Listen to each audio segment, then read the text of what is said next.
ভারতবর্ষ এই গল্প থেকে বৃদ্ধার চরিত্র আজকে তোমাদের কাছে আমি তুলে ধরছি। দেখো, বৃদ্ধার চরিত্র বিশ্লেষণ করো যদি বলে, তাহলে তোমরা কি বলবে? দেখো, ভারতবর্ষ গল্পের কেন্দ্রীয় চরিত্র বা মুখ্য চরিত্রই হচ্ছে বৃদ্ধা, তাই না?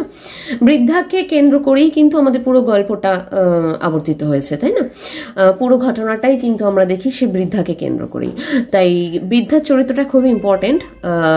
ভারতবর্ষ গল্পে বৃদ্ধার চরিত্র বিশ্লেষণ করো যদি বলে, তাহলে আমরা কি বলবো সেটাই আজকে আমি তোমাদের কাছে তুলে ধরছি। দেখো, সৈয়দ মুস্তাফা সিরাজের লেখা ভারতবর্ষ গল্পের কেন্দ্র চরিত্র রয়েছে এক বৃদ্ধা। মাথায় সাদা চুল, ছেঁড়া নোংরা কাপড় পরা ও চিটচিটে তুলোর কম্বল গায়ে জড়ানো সেই বৃদ্ধাকে দেখতে অনেকটা রাক্ষসের মতো। সেই বৃদ্ধার চরিত্রের যেসব বৈশিষ্ট্য আমাদের চোখে পড়ে তা হলো, 1 নম্বর পয়েন্টে বলবো যে আত্মসম্মান বোধ। বৃদ্ধা ছিল ভিখারিণী এবং বৃক্ষবাসিনী। অসহায় অর্থাৎ সহায় সম্বলহীন হলেও বৃদ্ধা ছিল আত্মসম্মান বোধ সম্পন্ন এক নারী। তাই বিনা পয়সায় নয়, বরং ভিক্ষাপ্রাপ্ত অর্থ দিয়েই সে চায়ের দাম মিটিয়েছিল।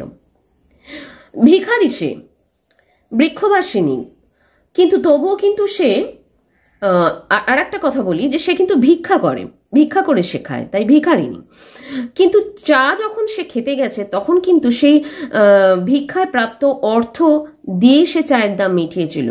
সে কিন্তু চাটা বিনা পয়সায় খায়নি, দোকানদারকে কিন্তু বলেনি যে আমাকে এমনিতে চা দাও বা বিনা পয়সায় চা দাও। সে ভিক্ষা করতো, তার পেশাই ছিল ভিক্ষা করা, তাই সে ভিক্ষাপ্রাপ্ত অর্থ দিয়েই কিন্তু চায়ের দাম মিটিয়েছিল। তাহলে এখান থেকে আমরা কিন্তু তার আত্মসম্মান বোধের একটা পরিচয় পাই। আর একটা পয়েন্ট আমি এখানে দিয়েছি, দেখো, এমনকি চায়ের দোকানের জমায়েত আড্ডাধারীরা আগ্রহবশত তার বাসস্থানের কথা জানতে চাইলে আশ্রয়হীন বৃদ্ধা তার অসহায় অবস্থার কথা একবারও মুখ ফুটে প্রকাশ করেনি। অসহায় অবস্থা মানে তার যে গৃহ নেই, সে যে গৃহহীন, সে যে গাছের তলায় পথে ঘাটে থাকে, এই কথা কিন্তু সে একবারও বলেনি। সে বলতেই পারতো কিন্তু যে আমার ঘর নেই, আমার থাকার জায়গা নেই, এই বৃষ্টিতে কোথায় থাকি, সে কিন্তু বলতেই পারতো, তাই না? তাদের কাছে সে আশ্রয় প্রার্থনা করতেই পারতো বা চাইতেই পারতো, কিন্তু না, সে কিন্তু একবারও তার আত্মসম্মান খোয়ায়নি। তাই আমরা এই পয়েন্ট দুটো দিয়ে, মানে এই যে লাইন দুটো আমি তুলে ধরেছি, তার থেকে কিন্তু বোঝা যায় যে বৃদ্ধা যথেষ্ট আত্মসম্মান বোধ সম্পন্ন ছিল। চলো তাহলে এর পরের পয়েন্টটা আমি বলতে পারি বা আমরা লিখতে পারি যে চারিত্রিক দৃঢ়তা। চায়ের দোকানের আড্ডাধারীরা বৃদ্ধাকে নিয়ে নানান ঠাট্টা তামাশা করলে বৃদ্ধা চুপ না থেকে যেভাবে মেজাজের সুরে তাদের উত্তর দিয়েছিল এবং তীব্রভাবে ভৎসনা করেছিল, তা থেকে বৃদ্ধার চারিত্রিক দৃঢ়তা এবং মেজাজি স্বভাবের পরিচয় পাওয়া যায়। আমরা গল্পে দেখেছি কিন্তু যে বৃদ্ধা কিন্তু প্রত্যেকটা কথার জবাব দিয়েছিল এবং সেই জবাবগুলো ঠান্ডা মাথায় বা মিষ্টভাষী স্বভাবের ছিল বলে মনে হয় না, মানে মিষ্টি করে বলেনি বৃদ্ধা, যথেষ্ট মেজাজের সুরেই কিন্তু সে তার উত্তর দিয়েছিল। তাই তার থেকে বৃদ্ধার চারিত্রিক দৃঢ়তার পরিচয় পাওয়া যায় এবং সে যে মেজাজি স্বভাবের ছিল সেটাও বোঝা যায়। পরের পয়েন্ট আমরা লিখবো রসিকতা বোধ। দীর্ঘ ঘুম থেকে ওঠার পর দুদিকে সশস্ত্র জনতাকে দেখে বৃদ্ধা যেভাবে ফ্যাক ফ্যাক করে হেসে ওঠে, তা থেকে তার চরিত্রে রসিকতা বোধের প্রমাণ পাওয়া যায়। রসবোধ যদি না থাকতো তাহলে সে ওইভাবে ঠাট্টা সুরে কিন্তু ফ্যাক ফ্যাক করে হেসে ফেলতো না।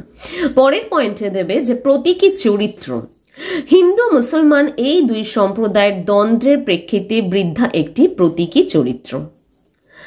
চোখের মাথা খেয়েছিস মিনসেরা, দেখতে পাচ্ছিস নে আমি কি তা দেখতে পাচ্ছিস নে, এই উক্তির মধ্যে দিয়ে বৃদ্ধা দুই সম্প্রদায়ের মানুষকে বোঝাতে চেয়েছেন যে হিন্দু মুসলিম নির্বিশেষে সমস্ত জাত পাত ধর্মের ঊর্ধ্বে সে একজন ভারতবাসী, সে একজন আপামর ভারতবাসী। এই কথাই কিন্তু বৃদ্ধা বলতে চেয়েছে যে আমি কি তা দেখতে পাচ্ছিস না এই উক্তির মধ্যে দিয়ে। তাহলে এই পয়েন্ট আমরা দিতেই পারি যে বৃদ্ধা কিন্তু একটি প্রতীকী চরিত্র।